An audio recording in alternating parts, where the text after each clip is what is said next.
Factions. Russia. The Napoleonic Wars. Once the French Revolution had broken out in France, Russian aristocrats were shocked at the violence in a country that had been so prestigious for its culture and enlightened ideals.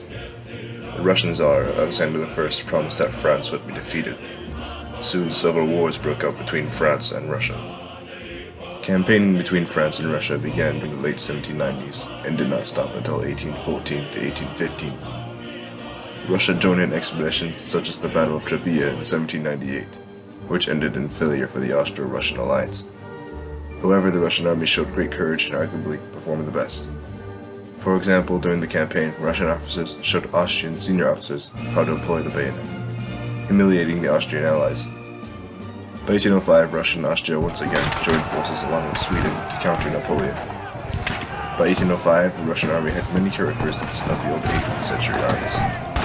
Senior officers were recruited from aristocratic families, rather than by skill from the ranks. Its lower-level officers even less skilled.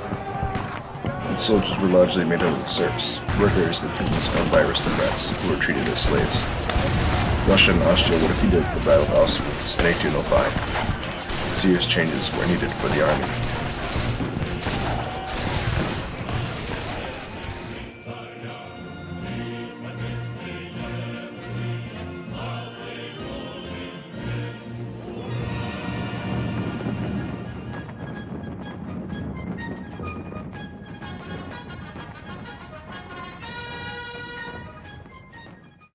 By 1806, much of the old structuring in the army was replaced or reworked. Instead of using the outdated system of columns and brigades, the Army Corps and division systems were put in place. The average division consisting of 4 infantry regiments, between 2 to 4 cavalry regiments, Cossacks and light infantry, and heavy artillery. However, this was not enough to stop the column army. Russia was crushed in the battles of Friedland, Danzig, Edal, and some more. Napoleon entered Poland and East Prussia in 1807, forcing Tsar Alexander to sue for peace. In this treaty, Russia had to give up its Polish possessions and join the Continental System, an alliance to keep out British trade in continental Europe. However, the Russian Empire would use its time as an ally to Napoleon to prepare for the Emperor's inevitable next move. During 1810 through 1812, Russian General Barclay de Tolly analyzed the French army and learned much from it. Its tactics, structure, leadership, and other methods of combat. This breadth of knowledge from the French was exactly what de Tolly needed. In 1812, the infamous invasion of Russia had begun. Unlike what was expected by some in the French camp, Russia put up a strikingly staunch resistance against Napoleon. Even while most battles had the Russians outnumbered, they displayed great bravery and courage, as did the French. The largest of these battles being Borodino.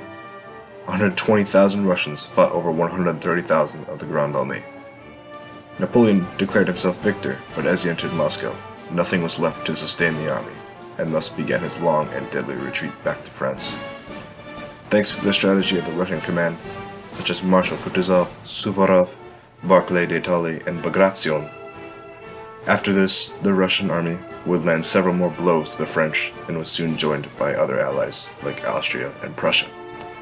As for infantry organization, by 1811 the Russian army had 6 Guard regiments, 14 Grenadier regiments, 97 Musketeer regiments, 50 Jaeger regiments, and for the cavalry, by 1812, the Guard cavalry carried 6 regiments, the Army cavalry over 60 regiments, and numerous Cossacks.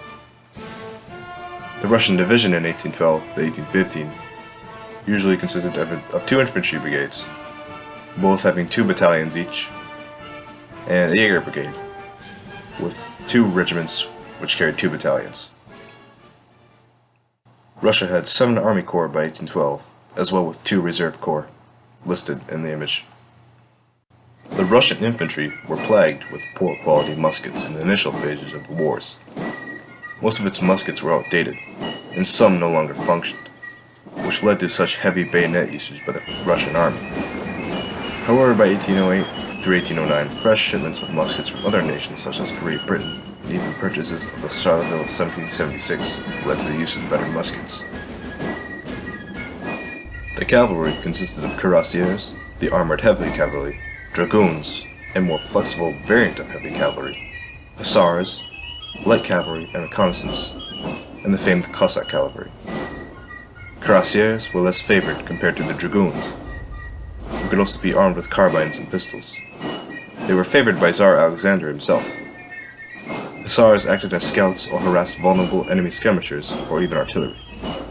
The Cossacks made up the majority of Russian horsemen, for 80,000 strong, and were feared for their brutality and hit-and-run tactics, especially during the retreat from Russia.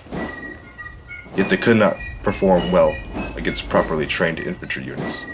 The Russian army, although initially lacking behind the other European powers, grew as a victor in the Napoleonic Wars, defying the French Empire and reaching victory despite all initial failures. The Empire gained Finland from Sweden, regained its territories in Poland, and reigned victorious over the Ottomans. By 1815, Russia would suffer over 289,000 casualties from major battles.